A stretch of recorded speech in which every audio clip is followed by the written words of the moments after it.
¿Quién es la persona más aterradora que has conocido? Mi abuela materna, viví 15 años con ella. Ella y su cuñada mandaron a otra vida al esposo de mi tía y acusaron falsamente al hermano con discapacidad cognitiva de la cuñada. Él recibió la pena máxima. Vi cómo golpeaba severamente a varias personas que le debían dinero. Mantenía una bola de billar en su bolso y llevaba enormes y poco atractivas sortijas de metal para ese propósito. Siempre sabías que algo iba a pasar cuando se maquillaba y se ponía joyas. También alquilaba a mi hermana, a mí y a mi primo bebé a hombres desagradables. Ellos nos llevaban a comprar o le compraban cosas a mi mamá. Un tipo le gustaba llevarnos a la iglesia, era bastante incómodo. Mandó a otra vida al novio de mi hermana por $2000, pero pareció una sobredosis. No hubo consecuencias porque éramos, esencialmente, una casa de sustancias bastante conocida. Mandó a otros a otra vida de esa manera para robar su dinero también. Finalmente, mi hermana y yo escapamos cuando estaba estrangulando a mi hermana y golpeándola en la cara. La empujé lejos de mi hermana y le dije que corriera. Yo le di un golpe a mi mamá justo en la mejilla izquierda. Ella se enojó, sacó un objeto afilado de la nada y comenzó a atacar. Gracias a Dios, estaba muy alterada porque empezó a atacar con lo que había estado vendiendo a los demás y yo estaba completamente sobria y tenía bastante práctica esquivando sus golpes. Logré correr cuando me falló de nuevo y salí corriendo de la casa. Lo más complicado es que ya estaba relativamente tranquila para cuando nos hizo eso. No puedo imaginar lo que pasó mi madre biológica cuando estaba en su peor momento. Aún no la perdono por dejarnos con esa mujer porque sabía exactamente quién era, y aún así dejó a bebés inocentes con ella. Cuando era niño, vivíamos junto a un lago y había una reunión de propietarios del lago cada año. La reunión se celebraba en una casa un poco más adelante de la nuestra. Los niños eran llevados y comíamos muchos bocadillos. Pintábamos un poco y pasábamos el rato en un área específica con una niñera, pero al llegar, se esperaba que saludáramos a los adultos. Un año, había un nuevo propietario en el lago que era bastante pequeño, así que había tal vez 15 propietarios en la reunión. Recuerdo que me sentí muy incómodo con el nuevo propietario, simplemente tenía una mala vibra. Recuerdo que, mientras caminábamos a casa, después de que mi hermano y yo le dijimos a mi mamá que no nos gustaba. Corta a unos 6 años más tarde. Mi familia se había mudado a otra parte del estado y estábamos viendo las noticias cuando nos dimos cuenta de que las imágenes de un helicóptero eran de nuestro lago. La policía había identificado y arrestado al responsable de una serie de crímenes que aterrorizó a la parte occidental de Washington en los años 80 y 90. Eventualmente, apareció la imagen de Gary Ridgway y mi sangre se heló. Ese era el propietario que no me gustaba. Y así fue como conocí al individuo más prolífico en los Estados Unidos hasta ese momento. Tuve un vecino en Virginia que siempre fue amable. Ayudaba a cualquiera en la cuadra con cosas. Arreglaba autos, ayudaba en el paisajismo, etc. Por alguna razón, siempre me pareció un poco extraño. Un día lo vi golpeando algo en su entrada. Resultó ser un gato. Dijo que estaba rabioso. Nunca lo creí realmente. Reporté lo que pasó. Nunca salió nada de eso. Aproximadamente 2 meses después, su novia desapareció. Parecía bastante angustiado. Otras personas del vecindario expresaron su simpatía. Se cubría la cara con las manos y seguía lamentándose. Pero una vez lo vi sonreír, o al menos eso pensé, cuando se dio la vuelta. Me dio escalofríos considerando lo que había presenciado con el gato. Él es el único que alguna vez me puso en tensión. Ella fue encontrada en una tumba poco profunda cerca de Virginia Beach unas semanas después. Tenía múltiples huesos quebrados y el cráneo dañado. Él fue el principal sospechoso. Luego fue arrestado por su asesinato. Estaba sonriendo al ser arrestado. Ojos apagados, una sonrisa burlona. Me mudé antes del juicio. La niñera con la que crecí estaba casada con un hombre Mike que era constructor de desarrollos habitacionales en el pueblo. Tenía una buena reputación por la calidad de su trabajo y la rapidez en sus entregas, pero de niño siempre sentí que había algo extraño en él, como si lo que ocultaba estuviera justo debajo de la superficie y realmente lo dominara. Nunca era abiertamente cruel o agresivo, solo un poco raro. Finalmente, falleció repentinamente de un ataque al corazón, lo que tomó a todos por sorpresa, incluyendo a su esposa e hijos. Poco después de su partida, su esposa recibió unos documentos de un abogado que nunca había oído mencionar y que trabajaba para Mike. Resultó que había desvivido a sus padres de manera impactante cuando era un adolescente. Y en lugar de ir a la cárcel, fue enviado a un hospital hasta cumplir 18 años. Dado que se había quedado en la comunidad, se le permitió cambiar su nombre y retomar una vida normal. Nunca le contó a nadie lo que había hecho. Ni a su esposa, ni a sus hijos, ni a una sola alma, excepto a ese abogado que administraba su patrimonio e inversiones comerciales. Cuando trabajé como enfermera en la sala de emergencias, recuerdo claramente a un niño de 8 años que llegó porque tenía un objeto afilado apoyado en la garganta de su hermanito. No podíamos calmarlo, era extremadamente agresivo. Nadie quería ponerlo en restricción, así que intentamos dejarlo solo en la habitación vacía para que se tranquilizara. Esperó un momento en que el guardia de seguridad en la puerta no estaba mirando y escapó corriendo por todo el departamento. No pudieron atraparlo ni derribarlo en un espacio público como la sala de espera y tuvieron que esperar hasta que se adentrara en un pasillo trasero. 4 guardias adultos tuvieron que llevarlo de vuelta y ponerlo en restricciones de 4 puntos. Estaba tranquilo, pero se negaba a detenerse y simplemente relajarse, comportarse. Solo te miraba con unos ojos fríos y vacíos y tiraba de todas sus restricciones sin parar. Nunca había visto ojos tan oscuros en un niño. Me heló la sangre. Su madre entró, dulce como podía ser. Dijo que estaba en contacto constantemente con el Departamento de Servicios para la Infancia CSS y a policía, pero que estaba al borde de sus fuerzas. El niño de 8 años no podía mantenerse a salvo en casa con su hermano menor. Había cerraduras en todas las puertas y en la nevera. Todos los armarios estaban cerrados y todo lo que pudiera ser afilado estaba escondido. La familia vivía en su propia prisión. El niño era demasiado joven para un centro de detención juvenil y demasiado joven para un diagnóstico de sociopatía en salud mental y un ingreso permanente en una unidad psiquiátrica. Y era demasiado agresivo para un hogar grupal. Era una situación horrible para la familia. La policía me dijo en privado que esperaban que el niño fuera un sociópata y que iba a ser arrestado tan pronto como llegara a la edad establecida. Era solo un juego de espera. La madre y la familia esperaban que todos llegaran a ese punto. Nunca había tenido un paciente, y mucho menos un niño, que me hiciera sentir escalofríos por toda la columna como lo hizo ese niño. Estoy seguro de que causar daño a seres vivos era la siguiente tarea en su lista.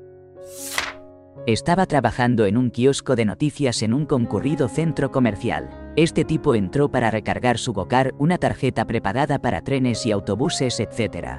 De todos modos, tenía los ojos más oscuros y sin alma que jamás he visto, llevaba un monitor de tobillo, una pala en la mano, y tenía la mitad de su rostro tatuada con dientes y el contorno de la mandíbula. Su cabeza estaba rapada y un lado de su cabeza tenía un tatuaje que decía, "Mata a todas las ratas". Hablaba de manera extremadamente elocuente. Me miró directamente a los ojos una vez y mantuvo la mirada en el suelo durante toda la transacción después de eso. Mi vecino cuando era niño. Jack no era un hombre grande ni tenía un aspecto intimidante, realmente era una persona dulce. Sin embargo, como aprendí de mi padre, que fue un gran amigo suyo, Jack era un sargento maestro de la Marina que estuvo en Guadalcanal durante los primeros 6 meses de Pacific. Esa era la división de Jack. También participó en la invasión de Saipán y en muchas otras campañas en las Islas Marshall. Una vez me llevó a pescar cuando tenía 12 años y quería asegurarse de que no obtuviera mis ideas sobre las guerras de las películas engañosas de John Wayne, así que me contó la verdad. Por ejemplo, dormir con un objeto afilado y una pistola. 45 en la mano porque los japoneses atacaban cada noche y encontrar tu rifle en la oscuridad tomaba demasiado tiempo, especialmente cuando estaba lloviendo a cántaros. O saber que un asalto bonsái se avecinaba porque podías oler el humo del opio que fumaban para tener coraje al atravesar la loma. O lo que se sentía al desvivir a un hombre golpeándolo con un casco, funcionó. Me asustó muchísimo. Conocí a Jack toda mi vida y él fue mi padrino. El hombre más amable y dulce que jamás haya existido. Pero hay de quien se atreviera a meterse con Jack. Lo extraño es que los desvividores no han sido los más aterradores de las partes normales de mi vida. Esa corona se la lleva un paciente que conocí en una casa de medio camino para pacientes con diagnóstico dual, abuso de sustancias y enfermedad mental. Los residentes podían salir durante el día, trabajar, pero tenían que regresar antes del anochecer. Este hombre había ido a la cárcel después de un episodio psicótico. Una noche, se dio cuenta de que su novia y su hijo pequeño eran en realidad impostores y trató de hacerles daño irreparable. Legalmente, nunca volvería a verlos ni a hablar con ellos. Él y yo hablábamos mientras jugábamos al ajedrez. Siempre había una mesa entre nosotros y la puerta detrás de mí siempre estaba abierta. Le gustaba hablar conmigo porque no iba fácil en el juego y éramos bastante parejos. Charlábamos sobre estrategias para el futuro y él ofrecía información sobre su experiencia para mi tesis de psicología. pero mientras lo presionaba en el juego, a veces había un momento que me asustaba. Se quedaba congelado, brevemente, sus dedos aplastaban la pieza que sostenía y temblaban.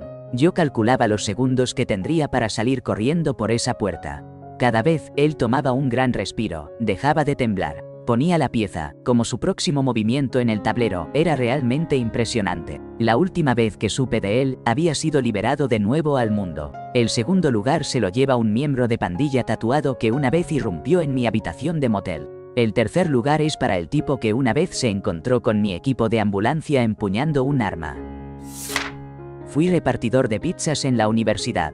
Una noche, tuvimos a un cliente que seguía enviando a los repartidores de regreso para rehacer su pedido porque no estaban cocinadas a su gusto. Me parecían bien, pero así es la vida. Me asignaron entregar la cuarta y última reimpresión. El cliente vivía en un complejo de apartamentos al que repartía con frecuencia, buen vecindario, justo a la vuelta de la esquina de nuestra tienda.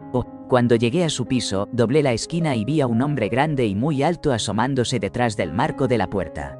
Se asustó y desapareció de nuevo en su habitación. Pensé, vaya, eso fue raro y esperé que no fuera el tipo, pero, lamentablemente, era. Llamé a su puerta varias veces y esperé afuera unos 3 minutos antes de que finalmente viniera a responder. Abrió un poco la puerta y preguntó quién era. Levanté la caja de pizza y le dije que habíamos rehecho su pedido. Me miró de arriba a abajo por un momento y dijo, pedí a una conductora. Mentí y le dije también íamos ninguna. Él respondió airadamente sí tienen, su nombre es nombre de mi compañera. Le dije que ella había renunciado y le pedí que tomara su pedido. Me dijo que necesitaba ir a buscar algo. Lo escuché moviéndose en su habitación, abriendo y cerrando un montón de cajones. Ya había pagado, así que sabía que no estaba buscando dinero. Decidí dejar la caja en su puerta y me apresuré a salir por el pasillo. Cuando llegué al final del pasillo, lo oí gritarme para que volviera, pero, ni pensarlo, corrí por las escaleras y me fui de allí. Terminé contándole a mi gerente lo que había pasado y lo pusimos en la lista negra.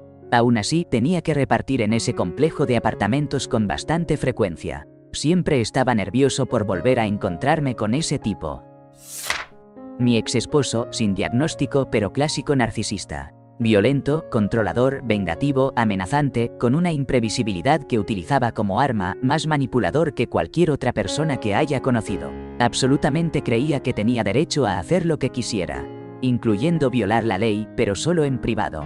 En público era gregario, considerado, divertido, muy liberal, se esforzaba por ser amable. Era el amigo de todos, ayudaba a cualquiera que lo necesitara, luego llegaba a casa y me lastimaba. Obviamente, las personas como él no se comportan así cuando comienzas a verlas, es un proceso gradual. Después de años con él, comencé a darme cuenta de que las cosas se habían vuelto malas, y hice mis planes para irme y protegerme lo más que pudiera cuando lo hiciera. Tratar de predecir qué locura podría hacer cuando estaba enojado era mi vida para entonces, me parecía completamente normal. No me di cuenta hasta mucho después de haberme ido lo verdaderamente complejo que era tener que pensar y planear seriamente la posibilidad de que él intentara quitarme la vida. No estoy, claramente, muerta. Al final, cuando él entendió que realmente no iba a poder amenazarme ni manipularme para que volviera, yo estaba muy oculta. Probablemente fueron las damas de la iglesia que sonrieron a mí, un adolescente sin hogar, e intentaron, con mucho amor, engañarme para que fuera a un campamento de conversión. Entré a una iglesia buscando ayuda. Soy de Nueva Inglaterra, se puede hacer eso allí. Pero lo hice en Diabólicos, Arkansas y me salió muy mal. Entré, rompí en llanto porque estaba sin hogar y asustada. Me llevaron a un servicio, luego a una sala privada, después a un hotel, luego a otra habitación y luego a sus autos. Pasé la mayor parte del tiempo tratando de convencerme de ir a ese campamento rural para ayudarme a reconectarme con Jesús. Durante eso, preguntaron sobre mi familia. Mencioné que tengo una pareja del mismo sexo porque, una vez más, soy una niña ingenua de Nueva Inglaterra. Me escapé simplemente saliendo del último hotel por el que pagaron una noche. Y para cuando llegaron a recogerme para otro día de iglesia y convencimiento, yo ya me había ido. He conocido a mucha gente realmente aterradora, pero vamos, cazar a niños sin hogar para tu religión es el estereotipo de un cristiano problemático. Pensé que era un mito. Son reales y sonríen todo el maldito tiempo.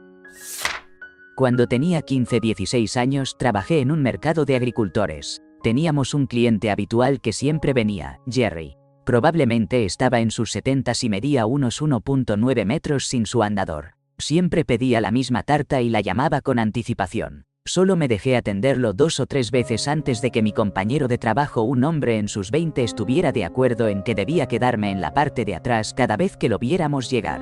Jerry trabaja, probablemente aún esté vivo como funerario, y me hacía los comentarios más inquietantes. Una vez me pinté las uñas y me dijo que tenía un esmalte especial en su casa, que se usaba para los cuerpos y que una vez que lo pintaba nunca se podría quitar. También hacía muchos comentarios sobre su difunta esposa. Cosas sobre lo molesta que era, y bromeaba sobre cómo le puso una bolsa en la cabeza, como si hiciera conmigo. Me aterraba. Me pedía que le llevara su tarta hasta su auto. Después de que empecé a esconderme en la parte de atrás cuando él llegaba. Recuerdo que entró y le preguntó a mi compañero dónde estaba yo. Dijo algo como: bueno, veo su auto allá afuera, sé que está aquí. En fin, realmente me asustaba. Sentía un rush de adrenalina cada vez que su auto llegaba. Nunca supe su nombre completo, pero no me sorprendería si hubiera causado daño a alguien. Mi hermana pequeña, ella tiene trastorno límite de la personalidad, trastorno de la personalidad antisocial severo. Tengo cicatrices en mi cuerpo al igual que mis padres ancianos por su causa, sin mencionar las cicatrices emocionales, mentales, financieras, etc., que ella ha infligido y continúa infligiendo a mis padres. Yo he decidido cortar contacto desde hace unos años, la mejor decisión hasta ahora, por cierto. Pero la parte aterradora es observar cómo cosecha personas. La forma en que puede ser la más adorable, peculiar y físicamente intrigante es una influencer, muy conocida con su propia marca de maquillaje y joyería, y luego ser tan desalmada hasta el punto de causar una destrucción cruel a todos los que considera que ya no le son útiles. Es escalofriante. Mi mamá nos ha dicho abiertamente a mi pareja y a mí que si alguna vez ella fallece en circunstancias sospechosas, sabemos a dónde mirar. Tuve una cita de Tinder con alguien que ahora está en prisión por intentar hacer daño irreparable a sus padres. Parecía un chico genial a través de nuestras conversaciones, así que cuando me pidió que nos viéramos no pensé mucho en ello. Siendo ingenua y en mis 20s, no veía ningún problema en reunirme en su casa. Íbamos a fumar, así que no quería estar en público para no ser atrapada. Las leyes sobre hierba en Florida siguen siendo complicadas. Cuando nos conocimos en persona, no había nada detrás de sus ojos y era extremadamente incómodo y extraño. Algo en su mirada simplemente estaba ausente o era raro. Emitía una energía de chico rico malhumorado y enojado, y se quejaba de sus padres mientras presumía de sus múltiples casas y barcos, etc. Estuvimos en su casa para fumar y algo me dijo que inventara una excusa para irme después de un rato. Él seguía intentando llevarme a su habitación, pero la vibra era completamente negativa y no había manera de que eso sucediera. Me fui y le tuve que hacer saber que no estaba interesada en seguir conociéndonos. Por supuesto, él se volvió loco y nunca volví a hablar con él. Avanza rápido y estoy viendo las noticias locales y ¿cuál es mi sorpresa al ver su fotografía policial? Él pegó un tiro a su mamá y a su papá en un vehículo en movimiento y trató de quemar su casa. Incluso ahora pienso, si hizo eso con ellos, ¿qué podría haberme hecho a mí? Sus ojos son tan peculiares como los recuerdo. El enlace al artículo está abajo. Un nazista, no un neonazi, un coronel en las SS al lado de Hitler. Estaba viviendo en Estados Unidos a expensas del contribuyente estadounidense porque fue contratado por el ejército de Estados Unidos para enseñar a las tropas estadounidenses cómo combatir a los rusos. Parte de su contrato con el gobierno estadounidense incluía otorgarle la ciudadanía y comprarle un terreno de su elección. Lucía como si él y su esposa hubieran salido de un cartel de propaganda al descender de su Mercedes. Tenía cicatrices en su rostro por las secuelas de su tanque que fue destruido. Esto sucedió a mediados de la década de 1980. Hace unos años estaba haciendo senderismo por el sendero de los Apalaches. No terminé, pero llegué a la mitad. He contado esta historia tantas veces que no quiero repetirla completamente. Un tipo que se hacía llamar Sovereign apareció de la nada. Todos sentimos malas vibras, lo encontramos varias veces. Le quitó la vida a un veterano y casi le quita la vida a otra persona, que sobrevivió haciéndose el muerto. Su nombre era James Jordan. Fue noticia nacional. Una vez me lo encontré mientras se estaba duchando en un lugar que pensaba que ya estaba vacío.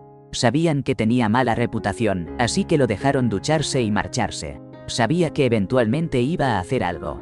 No soy una persona típicamente violenta, pero consideré golpearlo en ese momento. No quería enfrentarme a una denuncia, y luego le quitó la vida a alguien. No me culpo, pero a veces me pregunto si en realidad lo hubiera confrontado, ¿otra persona todavía estaría viva? Cuando tenía 20 años viajé solo en Ecuador y Perú, ahora tengo 38. Estaba en un pequeño pueblo costero en Ecuador, sentándome en una banca en una calle concurrida con algunas personas que había conocido. Un hombre mayor y corpulento, de unos 40 años, se acercó a nosotros y se metió en la banca, sentándose a mi lado. Estaba invadiendo mi espacio personal, y de inmediato me sentí incómoda por su presencia. Encontré una manera de salir de la conversación, me despedí del grupo y me levanté para irme. Él me agarró del antebrazo con fuerza, suplicándome que permaneciera y hablara con él. Se aferró a mí un rato más, mientras yo intentaba ser cortés, nerviosa y solo quería salir de allí. Me dio una sensación tan mala por dentro. Regresé al hostal, me duché y casi olvidé toda la interacción. Era hábil en el arte de minimizar mis propios sentimientos y de disociarme de las emociones incómodas. Así que olvidarme de lo que había sucedido me resultaba bastante natural. Más tarde esa noche volví al pueblo, cené, bailé y decidí que era hora de volver a casa.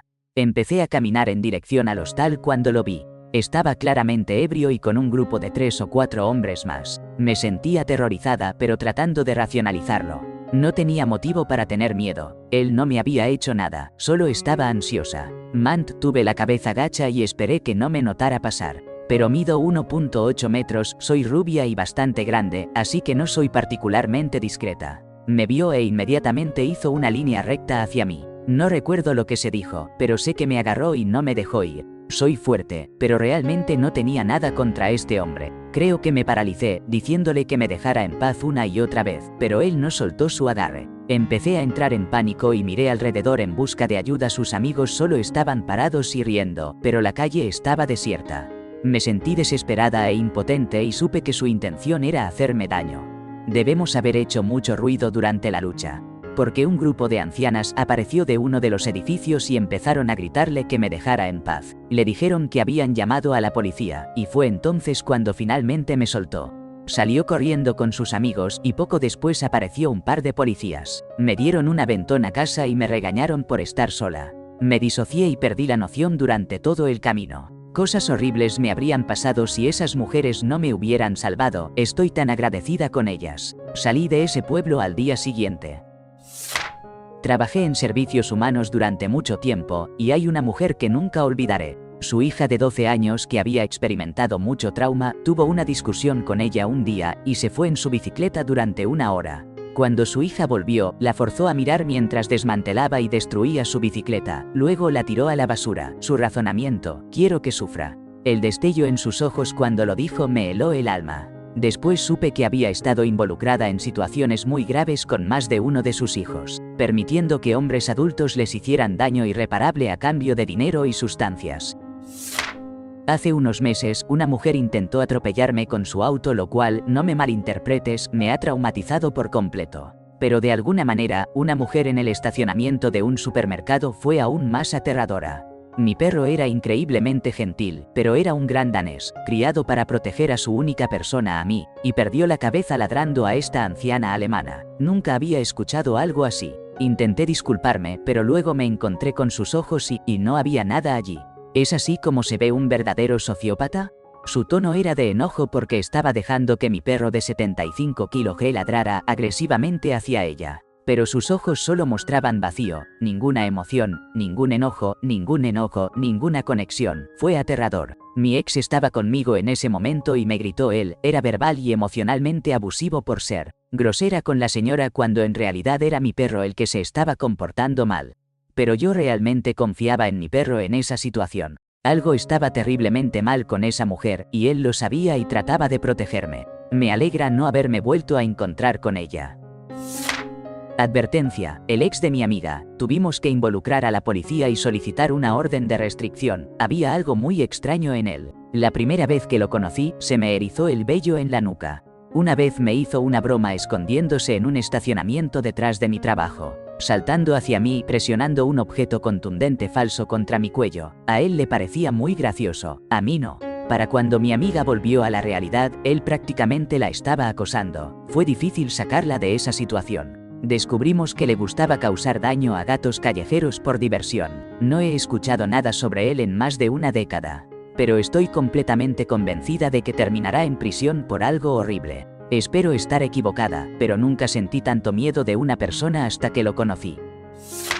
Hace aproximadamente 15 años trabajé en la recepción de un hotel que era frecuentado por personas de carteles. Uno de los jefes habituales que siempre alquilaba habitaciones entró un día muy alterado y rentó 2 habitaciones. En este lugar en particular, los huéspedes debían llevar pulseras para tener acceso a las áreas comunes. Entró una pareja, ambos estaban completamente bajo los efectos de sustancias con ojos vidriosos, comportamiento errático. Luego llegó una joven, desaliñada y temblorosa, y de repente entró un sujeto que hacía que Danny Trejo pareciera simpático. Salido de una película de cartel con filtro sepia. Normalmente solía tratar con tantas personas que se volvían una especie de borrón. Pero algo sucedió que me hizo concentrarme en este grupo y hubo algo que me mantuvo alerta, era inquietante. Un tipo entró con 3 marcas en su piel, 2 en el abdomen y una horizontal en su pecho.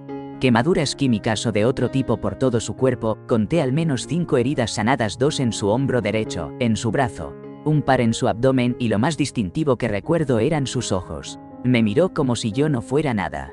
Nunca había sentido esto antes y he estado alrededor de personas muy duras, pero nunca como se sentía como un depredador. No recuerdo detalles sobre su rostro, solo sus ojos. Toda esta interacción duró tal vez 20 segundos. El jefe generalmente era del tipo charlatán, pero lo sacó de ahí lo más rápido posible. Más tarde obtuve más detalles de otros trabajadores. Resulta que el jefe estaba sacando al perro. El individuo era un torturador ejecutor que normalmente tenía en una casa de seguridad donde realizaba cualquier trabajo que le asignaran, con acceso ilimitado a metanfetas o lo que hiciera su trabajo más eficiente. Tuvo un día libre supervisado y lo llevaron a la piscina, jaja.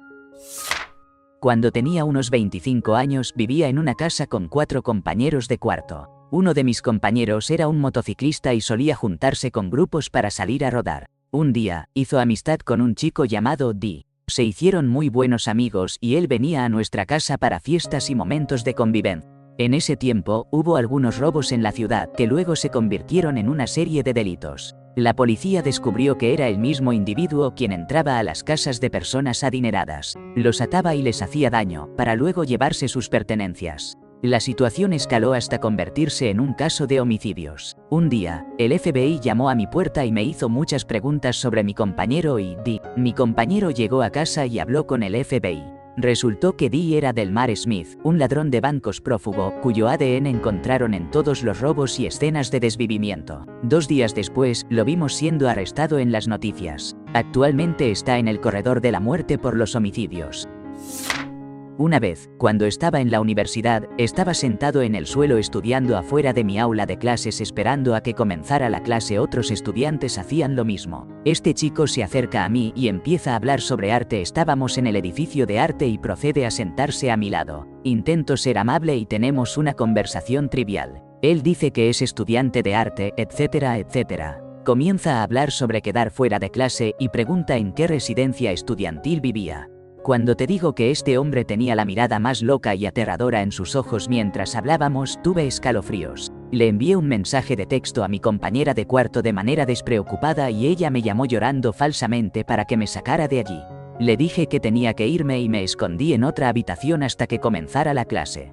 2 días después, la cuenta de Twitter de la policía del campus publicó una foto del chico y dijo que era buscado por múltiples agresiones y que estaba suplantando a un estudiante. Todas las señales de alerta en mi cuerpo se activaron en el segundo en que se sentó a mi lado. Estoy agradecida de haber confiado en mi instinto.